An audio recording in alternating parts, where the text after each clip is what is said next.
So the problem with that is that that takes a lot of energy. So if I had to think about, oh, I'm going to go pick up my phone and, you know, I guess I'll do it this way or that way, it takes a lot of energy to make concerted decisions. So we develop habits, we take it to the level of the basal ganglia, so we can be efficient, so we can move about our day. Sometimes we develop these habits and we just keep doing them and we don't know why. But this is why this happens. This is the cave people had this so that they could preserve energy too. Get as many things as you can into routine so that you can actually do something. Okay, so old habits are hard to break. I hate to bring this up because we've all had bad weather, but in Minnesota we're expecting 8 inches of snow, if you can believe that. Tomorrow. Tomorrow. So the analogy I always use is when you're sledding down a hill, you always want to go down the hill that's been used by the most sleds because you get to go the fastest. It's a lot less effort. If you want to do something different, you have to physically pick this up and move it away from that pathway. So that takes a lot of energy. So these old habits, or these habits that you have, are in there, and you're hoping that over time it'll be displaced by another habit. But those well-worn pathways really, really dictate a lot of, how we operate, are by these well-worn pathways. And they're etched in. They're etched into the neural pathway.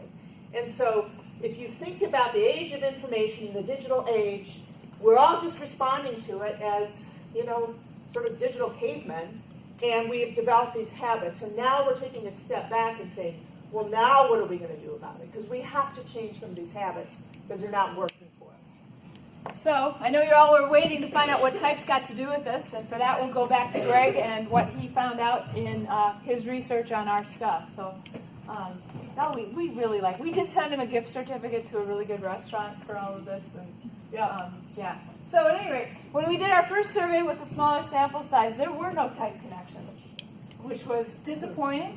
All types were having troubles in equally numerous ways, what might be one way to put it.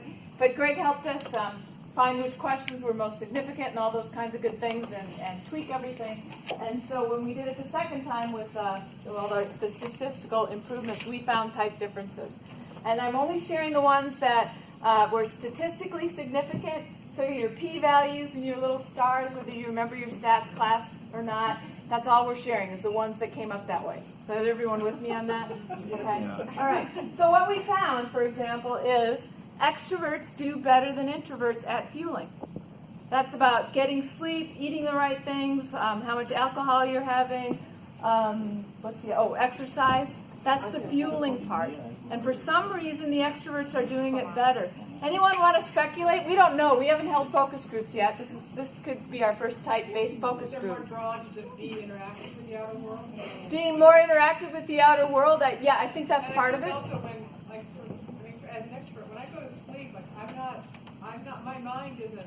I mean, there are nights when it goes, but pretty much I'm out. I take up the drawbridge, as she said. And my husband, who's introverted, goes on and on and on and on in his mind. It takes him hours to get sleep. Yeah, introverted intuitives, there's research that we have the most insomnia. Yeah. And there's informal research that we're most likely to imagine ourselves as fantasy characters to play that script in our mind to get to sleep.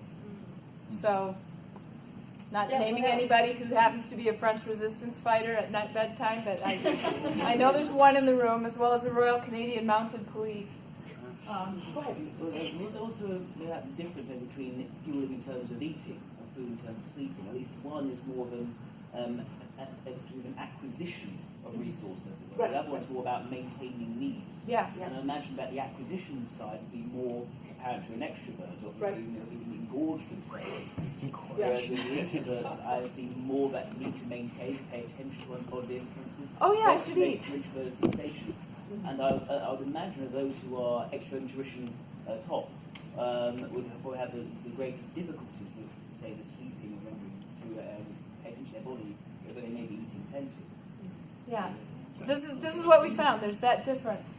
The next one, we found out that intuitives were better than sensing on fueling and on outcomes. And when we say outcomes, the intuitives were telling us, hey, we feel more effective, efficient, energized, and engaged than what the That's that sensing last type said. section of the survey was the outcomes. This is how I feel, and so that's what that refers to.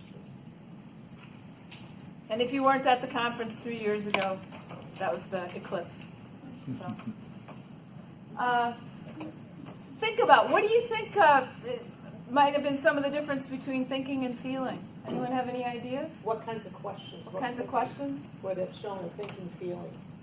Because this is the biggest, by far, the biggest section worth of differences with the T versus F. And at this point, we just have it by the big categories. Greg didn't do it by individual questions. Yeah, so I think feeling types wouldn't want to let people down by not following through.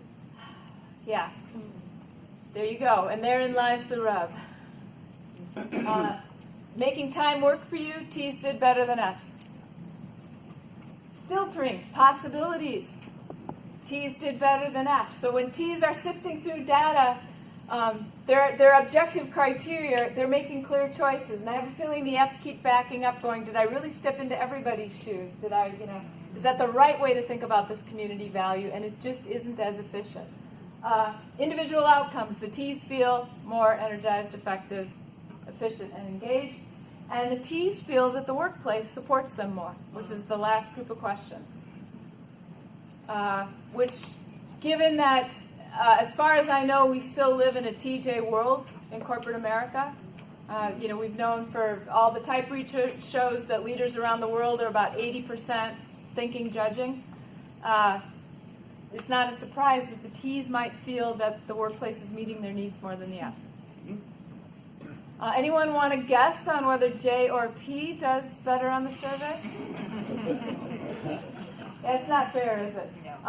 J's do better than P's on filtering, making time work, and on outcomes. It's a J world. So now we have the data to look at it, and sometimes this is helpful in our coaching practice because we can say, you're on the other side of things, and that's why this is even more of a struggle to come up with. So, any questions about that? Yes. Because we're talking about in a working environment, and so the question comes to my mind, what about if, as a perceiving type, you're trying to learn to work within being a perceiving type and being flexible, and that's one of your strengths rather than a weakness. Mm-hmm. And this makes it sound like a weakness. Well, it wouldn't. The pieces would be on if that perceiving type on the outcomes question is not feeling effective and efficient, then even though that's what they're working on, They might be feeling effective and efficient even if they have negative answers on the whether or not they're only answering email in constrained times and things like that. right. But we're just saying that it showed that they were not as happy.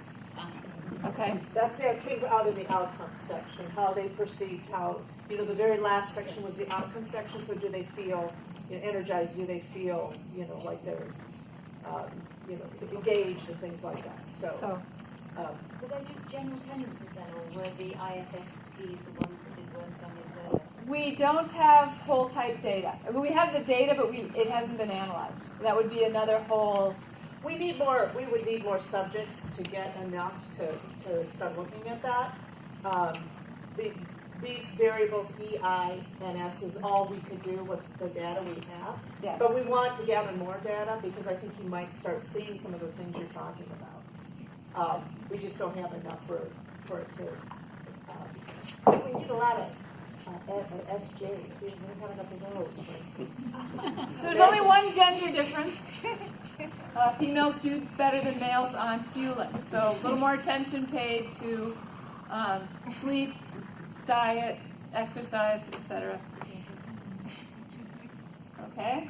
And then we have some generational data. Yeah, so I think, was it? You get the next part. That's what I thought. Okay. I get this one. I get generation. You get generation? Yeah, so we're there, right? Are we? Yeah, you can Okay. take it. Okay. So, in the coffee shop, I had generation. Yes, okay. So, we divided also this into demographics. The first group were people that were born up to 1946, and we called them the elders. Okay. Then we had the baby boomers, which is the usual distinction for baby boomers, the Gen Xers, and the millennials. And we wanted to see, okay, people are more than just their type. There's also their generational influences. So particularly with something like the digital world, which emerged more for the Gen Xers and the millennials than the elders and the baby boomers. So we wanted to see how that might play into it. Because everybody keeps saying, well, they're the digital natives, and it's the older generations that are struggling, right? I mean, that's what we hear out there. Daria's, yeah. It's all awful. So here's what the data showed. Yeah, so the boomers were greater than Gen X and millennials at balancing priorities. Now, you don't see the elders mentioned in here because it wasn't statistically significant. This is only if there was a statistically difference. So, boomers, Gen X are greater than Gen X and millennials at balancing priorities. Elders and boomers greater than Gen X and millennials at focusing. That's an interesting one, isn't it? Because that has a lot to do with distractions and multitasking and all of that.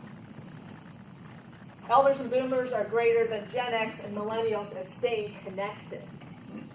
One of the things I thought about when I saw this kind of data was I went back to the thought around habit. That elders and boomers may have habits in place. Remember, they don't go away. They're like those Legos that are in place that help them to achieve some of that connectedness that maybe the millennials and the Gen Xers don't have. They didn't have a chance to establish the habits that these two generations did. I'm sorry, but how can you say this is a generation effect and not an age effect? Maybe you got you had the same. Well, we did it by age. We just got wiser. Well, it could. I mean, we don't know that. It could be that the boomers are at a point in life where they have fewer priorities to balance. Yeah. We're not in the same. We know that, but this is what the data shows. Okay. Okay. So we don't know the why. We just know the what. There is some evidence to support the idea that as we grow older, our conscientiousness rises, and conscientiousness maps very closely to judging behaviours. Yeah. And right. most of these things are from conscientiousness. Boomers are better than Gen X at making time work for you. Again, if you don't see the different generation in here, it just means that there was no statistical significance. And elders and boomers greater than millennials on individual outcomes. So they're, in general, all those outcomes that are listed in the last section, elders and boomers tend to score higher on that self-reporting than millennials than millennials. So. Yeah, so any questions about the generational data? Sorry, I thought we had one more. Nope. Yeah. Yeah. So it's interesting because one of the things I think about millennials is that somehow they think that all the boomers work too much and they're not going to do that and they're going to have this other life where they're going to, I don't know what the fantasy really is, but it's something about not whatever boomers are doing. and yet, they aren't balancing their priorities. They're, not focusing as well, and, all these kinds of things. I know you don't have the whys yet, but what's your speculation? I do think some of it's chapter of life and what goes on. It's easier to focus your priorities when certain things are already taken care of. Life gets short and we get really focused. Anyone else past 29 in here? So some of those things. Sterling? I also wonder how much of this is subjective or relative rather than objective. For example, maybe the millennial is spending more time with their friends, but from an outcome standpoint and a personal perspective, they think that they are not getting enough. And that so they're really bothered by the fact that they're only spending 10 hours a week with their friends. Meanwhile, the boomer is spending 5 hours a week with their friends and thinks everything's great. Yeah. So some of this may be purely perspective and relative. You know what I would say to that? There's this idea that there's connectedness via devices and then there's the face-to-face stuff, which is sort of a caveman style. If you go back to what do you really need as a human being, and you do need that direct contact with actual human beings. They know that infants, if all they're doing is interacting with screens in the first couple of years of life, will have big problems developing their social skills. So it's a really, really important thing. So I think there's a basic need to connect. I mean, and it makes sense too, because if we didn't have that wired into us, we wouldn't be able to survive as a species. We have to feel like we have to hang together. So if we're not connected, it feels funny. And I'm jumping ahead because I can do that with my, I can see all the slides. So I'm just warning Ann. One of the things, this is one of the questions that I think there's a generational difference on. You know, I put my devices away when I'm engaged face-to-face. The current research is when phones are on the table during a conversation, people perceive less empathy. So if you're in a meeting and the phone is out, the trust starts to dive in the room. You know, this is empirical based. We didn't do the research, but it's out there. I can find the reference if anyone wants to email me later. And people report that they feel more empathy conversing with a stranger than with a close friend who's got a device out. That's how much we feel that device is getting in between us and a one-to-one conversation that we want to have. So which generations tend to have their devices out no matter what's going on, right? So, I mean, we all know people from every generation who do it, but I mean, this is a huge thing if we're talking about actually losing trust and empathy with each other because of how we're using our devices. So I think this kind of thing also, yes, there's the perception of what we want, there's the life stages and what goes on with raising children, trying to establish your career, taking care of aging parents, trying to get in those bucket list trips, all those kinds of things, and your priorities. And then there's just these facts about how the digital natives might really be different from those of us who have had a life before technology as well as one with. The other thing I wanted to comment about, too, is that this is by no means any kind of diagnosis, but it's a great opportunity to get those conversations rolling, because it's not going to pick up individual nuances, but the conversations will. And you had a comment. Well, it's just, we were talking, another novelty is the gig economy. Yeah. And the fact that millennials now are in much more precarious jobs than the Gen X, and even more than the boomers. So the boomers are still fairly safe in their jobs. The Gen X are, struggling to try to maintain whatever they have, and the millennials, they have no control, and therefore that could be another big factor. So lots we don't know, but it opens the conversations. Especially, we get, I'm sure you've all been part of a conversation where my generation are dissing the lower generation, saying, oh, those millennials, they just don't have a work ethic or whatever it is. And so some of this data goes into where they do have a work ethic and what's going on that's different. So it adds to those conversations. So Okay, so we're going to circle back to some of those questions that popped up as a frequent rarely. How's that sound? Okay, so this one, we talked about getting at least 7 hours of sleep a night, and actually that didn't show up on this here. Oh well. power nap. Yeah, so it used to be, of course, if you can probably all remember the days of no-dos. Anybody ever have no-dos? I did. No-dos and coffee until your ears rang, right? Because sleep when you're dead was sort of what you used to say. But, and that's what the focus has been. In fact, Caribou Coffee in Minnesota is life is short, stay awake for it. So there's been a cultural thing about staying awake as being the thing. And now we're figuring out that actually that's not a good thing. 20 years ago, there was an act of Congress in the United States to start looking at the importance of sleep and the impact of lack of sleep. It's implicated in so many levels.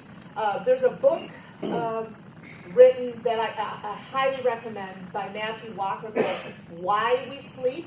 And he talks about all the different impacts that sleep has. And he's just straight out giving you the straight skinny on it. It's a great, great, great book. Typically, when Jane and I do this, and we have more time, we do a thing called Sleep Jeopardy. So we divide into teams and we answer questions Jeopardy style. It's a game show in the United States, if you don't know what that is. And we answer questions on sleep. But since we don't have time, we have bookmarks for you that have some sleep tips. So, Surprise number one. Yeah. We couldn't get them in the conference bag, so we're handing them out now. yeah. Okay. So let's, that was our one bit on the fueling piece. We've selected some of those top questions that people scored rarely on, and we're giving you a little more information and some exercises. Another huge one is this idea of focus. The digital world is sort of designed to scatter our focus, and there are times when we need to focus. It's not an either or. It's not like, it's actually the perceiving function, casting our perception wide and seeing what we can grab as an important thing, and then there's a time to focus it down and figure out what we're going to do with the data. So the digital age is giving people problems with this whole idea of focus. And we're going to run a quick little taste of this for you. We were trying to figure out how to get everybody to have an experience with focusing or not focusing. And what I have on these sheets on the top are two passages from best-selling novels. The first novel was written in 1987 by a Scots woman named Dorothy Dunning, and she won all kinds of awards. And I think I even got it on there, but it was written at an 8th grade level. The second one is a bestseller from 2017, written by the person who wrote The Martian. If you've seen that movie with Matt Damon stranded on Mars.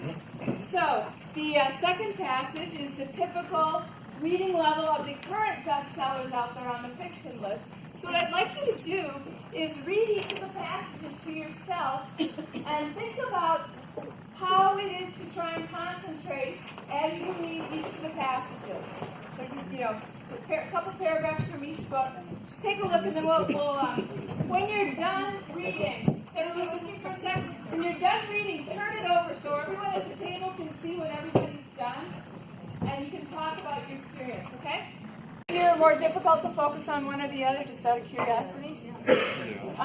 Just before you talk at your tables, I'll add a little bit. One of our National Public Radio reporters picked up one of her favorite novels, the kind you reread every 4 or 5 years, and found that she couldn't concentrate anymore on this beautiful book that she'd always loved. And in talking to her colleagues, they said, we're having the same problem. We've lost the ability to do close reading. So they started an experiment called Bored and Brilliant, and they put it out on a podcast on public radio and had 20,000 people sign up immediately to try and gain focus again. And there were 6 challenges. It's now a book. And the first challenge was just track how often you use your phone. And then they had people, text and email like what their experiences were, and the number of people that were highly embarrassed by how often. It was something like 80 times a day was the average, checking their email. And then they went on to, little exercises to work toward this focus bit. So if you'd like to know more about it, this book was really easy. It was a really fun read, just with all the things she gathered and the stories they had. But this is really becoming a problem, and it's a both and. Skimming is a wonderful thing, and close reading is also necessary. So go ahead and talk. And we're also just curious if there's any generational differences at the tables, because there have been several articles about people saying, oh, you don't have to close read anymore. So go ahead and chat for a couple minutes, and we'll come back together. I heard a couple comments that, yes, there's a difference. Anything you want to share with the group before we move on? Ann and I are looking at the clock and, of course, panicking. So any comments? Yes? A lot more of the first text was very context sensitive. For instance, low countries. Mm-hmm. People know what low countries are. You also have to know where Cathay is, Seville, Gold Coast of Africa, and also the inclusion of older English words like a thwart.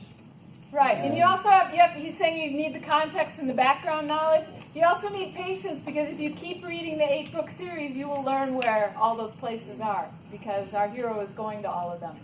And so you have to sit down and be with the author for 8 times 600 or 700 pages. And it's worth it. But that's just not it's really funny reading the Goodreads reviews, because you either get a 5-star rating on those novels, or you get a 1-star and someone's saying, I couldn't tell who the main character was going to be in the first few pages, and I, gave up. So it's really interesting.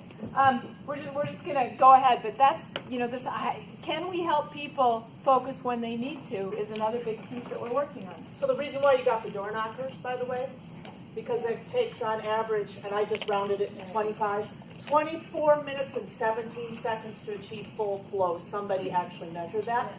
So gave you the door knockers to put out when you want to, you don't have secretaries anymore. Put that door knocker out there, stick it on a stand in front of you to remind yourself you're trying to achieve that 25-minute flow. Yeah. For software developers, they say it's 45 minutes, so it may be different kinds of load, Yep. like even longer, but, so yeah. Just so, exit out and put 45. but it can be worse. Yes. Yeah. Okay. So who, go ahead. Just a question. Sure. Do you think extroverts have a harder time getting into focusing than introverts? I don't know. That's a good question. Because my brain can go an awful lot of different directions when. I think if you were going to ask maybe an ESTJ, they'd say no problem. Getting to it. So I think there'd be lots of letters that would maybe come into play. Maybe yes. I'd probably say that depends on what sort of information the person's playing with. Yeah. Is it a question of acting now? Is it a question of thinking about things in the long term? Yeah. So I think it's multifactorial, and a lot of this stuff is, and that's why you want the coaching conversation, not the diagnosis. Who in here thinks they're a great multitasker? And I have someone in mind if he doesn't stand up and do it. Come on, Green Man, let's go. All right, let's go. Am I standing up? Yes, you're coming over here. You volunteer. All right. We're going to multitask. All right. And I'm going to time you, okay? All right, what am I doing? Just. Here, I got a good pen. Okay, good. I like blue better than green. All right. Okay. So. You all have this exercise on the back so you can see, but you might just want to watch Sterling do it. Okay. So. I want to just make sure this is as easy as possible for you. Just. I like a little extra difficulty. No. Let's try it on this. I thought I had this ready, but I didn't.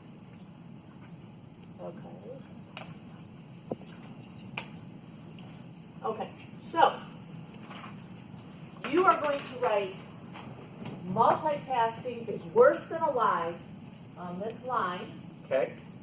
followed by the numbers 1 to 27. So multitasking is worse than a lie, copy that. Yes. Numbers 1 to 27. After you finish that.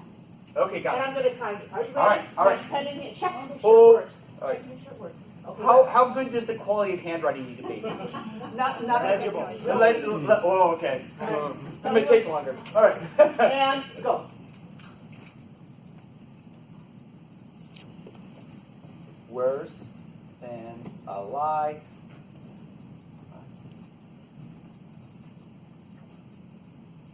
15, 16, 17, 18, 19, 20.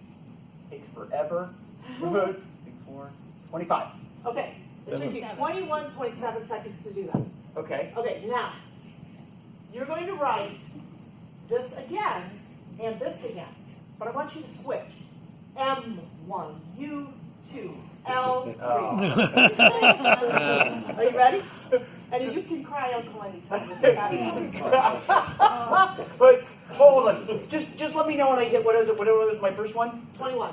21 seconds? Let me know when I hit 21, because I think it'll be obvious. Okay. All right, here we go. That's really a good idea. Okay, ready? Go. Yeah.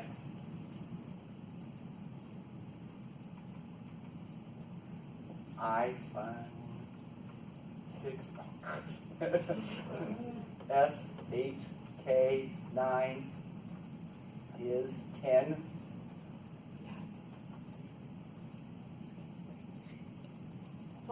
Okay, yeah. About half. Yeah.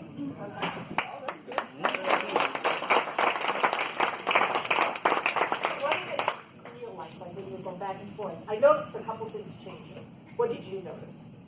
It was really painful.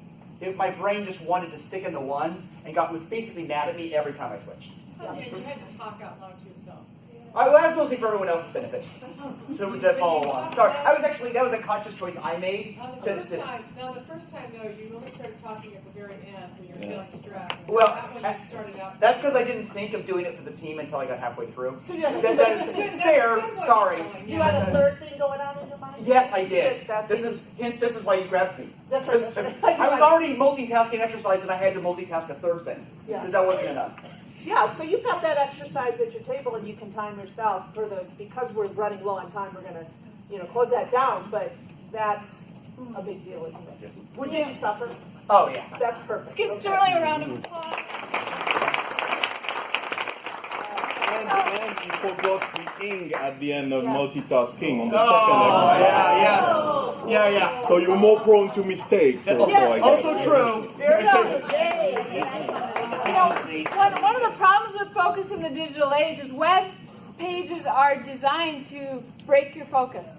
There's all the different things that you can click on and go to, and ads popping up, and links, and everything else. And what we want to remember is, as it was put in the Bored and Brilliant book, on one side is a human being who's just trying to get on with her prefrontal cortex, which is 1 million years old and in charge of regulating attention.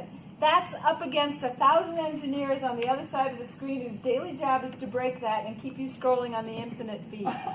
And you get a dopamine hit every time you answer your phone or go to these things. It's that same addicting chemical that we get for all those things. Is that true for gays? So, and how many of you noticed that there's the web languages, we need more users and more hits? We need more users. How many likes can we get? How many users can we get? How many hits can subscribers? The language of drugs. You're talking about a similar dynamic. Just something to think about. You tell this to a teenager, they get, what? Yeah. Do you remember the experiments where the rats could hit the food lever or the dopamine lever? And they click till they die? On the dopamine lever? We just want to remember that's what we're up against in the digital age, is trying to keep this under control and stay focused. Okay, so this quick thing here is just talking about there's ways in which you can take an external structure to help break a habit. So here's one example that there's email programs in which it'll send a reply, automatic reply. This is look at my emails at scheduled times during the day, and so it's not this back and forth stuff. So that's one possibility. I just want to say, we know executives who've done this, and no one calls them. If the expectation is it's going to be a couple hours before you return an email, people fall into that, and it's a really good idea. Because remember, it's going to take, if you go check your emails, it's going to take you how long to get back to what you were doing? 25 minutes. Long time, yeah. So the other thing too, and by the way, if anybody's having a flashback and saying, I heard some of this before, I did present on this last year, but we used that first survey which showed nothing. So, add this idea of adding cognitive steps. All right. So, like, let's say you're on a diet. Don't buy the crisps because if they're there, they're easy to access. If you leave them in the store, you actually have to get in your car to go and get them. So I had a client who was a college student, and he was having a hard time doing well. He's a very smart guy, not doing as well as he could. And so this is what he shared with me. Hit it. The biggest distraction in my life was my phone. And I had been talking to him about this. Put the phone away. He said, okay, I'm going to take your suggestion. And so he took the phone out of his pocket. He put the cover on backwards. He took tape to rip around like this, and then he put it up on a high shelf, put it in a box, put it on a high shelf, and he said, by golly, I got this done. I got it done quickly. I did it well, and I actually enjoyed it. So there was none of this tension of going back and forth, back and forth. Oh, did somebody, like this. So just experiencing stuff like this, or understanding, or taking one experiment in which you add cognitive steps can go a long way toward breaking some of the habits, because now it's not a habit anymore because you're stepping outside of the habit loop and having to add a step. Hit it, Jane. Okay. All right. But we're going to come back to that in just a second. I do want to talk about one of the organizations where we used this. And this was the second time that I did the oral quiz. And I put the poster like behind a pillar so no one could see who was marking what. So they went back and put where their scores were. Just look at that. Won the old 72-pointer. That most of them, 70% were below what was considered a good bandwidth from what we could tell. And they said this was an interesting situation where everybody but the senior team was in the room. They were all off doing something else. And the employees said to me, you've got to get this information to the senior team. They've got to understand how stressed we are. So I did. I gave it to the senior team. And remember, I'm talking about data that says your employees are no longer efficient, effective, or engaged. So it has that kind of impact because, employee engagement surveys, I'd rather give them this one. I think it's got more bang to the buck. And, the short story is 9 months later, this was the March survey was 60% in a serious deficit, only 2% said they had good bandwidth. And this is 9 months later. They moved, it's still mostly in the mediocre, but we've got 17% in good and 80% now up in, the mediocre. And the way the surveys, just remember that may still be affecting things, but it was a pretty doggone good move, wasn't it? So what did they do? I'll tell you. It's the rest of the story. But I want to say that we also have it by job level. If you're wondering why that was part of the survey you took, the MEG is their management executive group, and that's where all the good bandwidth was. Up in those the top jobs. The administrative team, that's your office managers and stuff. That's where they were still feeling ineffective and disengaged. So that was more information on you're making progress, but let's look at who's getting the benefit of it and who isn't. What did they do? Well, one of the bad things was the data was so convincing they didn't hire us to consult. They just changed things as fast as they could. First thing they did was have every employee list everything they did and rank it, and they cut off the bottom stuff. They said, you're not getting to it anyway, so we are going to do less. Isn't that amazing? Yeah. Yeah, that was a great one. They stopped all conference calls on Friday afternoon, so nothing would go home on the weekend as a new crisis. You had at least 4 hours to process anything. They did advanced review and planning of the work week on Monday, so people were more set for what was going to be going on and happening.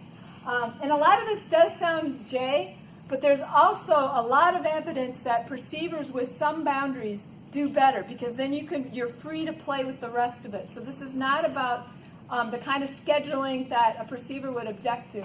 It's the kind that actually frees them up to be their most creative selves. They streamlined who had to be at meetings. This company's in 10 different states, so there was a lot of virtual stuff.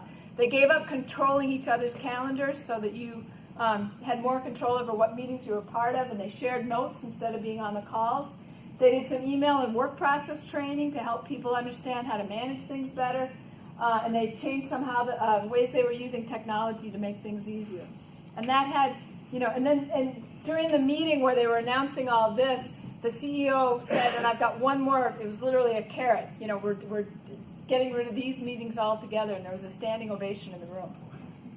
It was really an impactful thing. So as as we leave this, because it's 2:30 and I am the toad in the group. Send it back to that one slide. What Because slide? we're going to, first of all, yeah. pick up the device you have in front of you now. Hold it up, please. I need a photo. Jane, can you stand in front with a device? Oh. Okay, gotta have this. Gotta have it. Okay. All right. Everybody photo. This is a good picture. Oh, gosh. Thank God I have a good camera on this new iPhone. Okay. So, as you're kind of going and returning your devices, since we're done here, but think to yourself, on a scale of 1 to 10, how comfortable were you handing that device over? Did it fade for you a little while? Where you didn't feel so attached. It's like, oh yeah, it's fine. Were there times that you didn't remember you even had it? In other words, just as you think about this digital age stuff, think about how you felt when you had to hand over your device and what kind of impact that had on you. Susan, can we have 5 minutes? Yeah. Okay, so why don't you have the table discussions? We'll do one final slide, and then you can give your devices back. How about that? Okay. Because that'll be the natural thing to go to break after we're done here. So go ahead and talk, and we'll see what we want to share with the group. Okay, we're going to wrap it up real quick so you have plenty of time for a break. How did it feel to give away your phone? How did it feel? Losing control. Losing control. How did it feel? I have a problem giving up the phone, but I have many books and I wanted to text them to myself. So Yeah. I messed with my organization system. Yeah, I mean, we've learned to use these in very helpful ways, which is why we'll share the slide deck with you. What else? I thought you forgot to tell us we could get them back, so after 5 minutes I went to get it. So it's impossible that you meant that it would be for the whole session. What else did you feel? Go ahead. Well, later on I actually realized this is very private, and I had to turn it around because maybe that would pop up a message I was not allowed to look at. So it's a private, personal Yeah. thing. Okay, what else? Yeah. I think it helps you to focus on what you're talking about, because you're not distracted by our phone. It helped you focus. Yeah. So our daughter has just sent us a message which said, I got my exam results and then the phone went. So were you distracted by wanting to know So that she's result? a medical student and she's passed.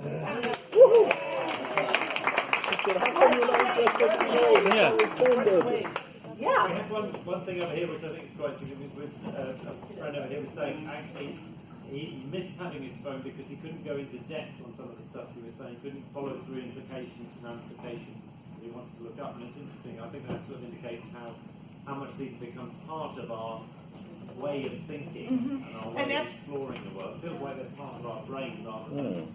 And at the same time, if you're multitasking and you're looking up and listening, you're starting to fall into that task switching, so you might be actually getting partial pieces of two inputs. I was at my phone, I felt much more relaxed, I fell asleep for a couple of minutes. I don't get jet lag.